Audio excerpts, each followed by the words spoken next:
Якутске замедлена установка теплых автобусных остановок. Как пояснили в мэрии города, это связано с рядом проблем.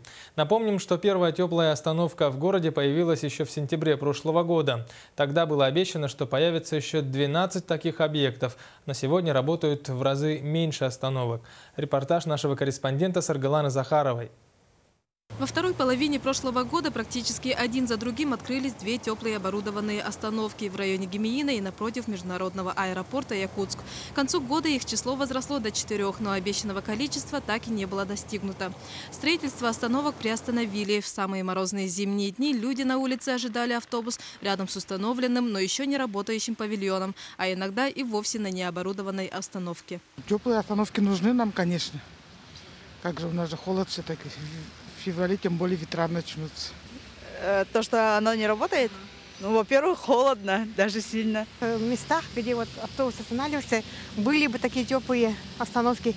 Конечно, в зимнее время особенно нам. В прошлом году для реализации этого пилотного проекта проводился тендер. По его итогам подавляющее число участков под строительство ушло компании «Техноград».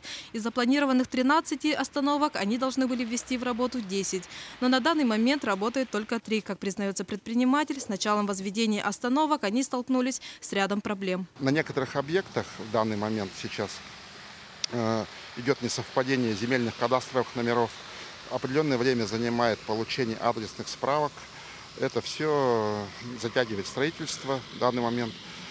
Но мы с пониманием относимся к этому, потому что соблюдать установленные законом сроки и порядок – это обязательное требование. Возникшие сложности подтверждают и в администрации города. Когда стали уже непосредственно работу проводить по установке, выясняется, что там проходят трубы высокого давления, то есть, соответственно, устанавливать автобусную остановку просто категорически нельзя. Поэтому, естественно, альтернативные участки будут выделяться. И в этом году все участки, буквально мы уже сделали реестр порядка 25-30 остановок, из них будут выбираться вот там, где будут подходить по всем техническим условиям. Все проблемы, как утверждают стороны, вполне решаемы. И с марта установка павильонов продолжится. Тем более горожане довольны теплыми остановками. Нормально. Еще бы «Газпроме» отлично. Отлично. Если этого не было, вообще замерзли бы. Ожидается, что в этом году откроют еще 15 теплых остановок. Их возведением занимаются 4 частных предпринимателя. Строительство одной такой остановки обходится им в среднем в 3 миллиона рублей, а ее содержание в 200 и более тысяч рублей в месяц. Саргалана Захарова, Иван Семенов, Дмитрий Сергучев, НВК «Саха», Якутск.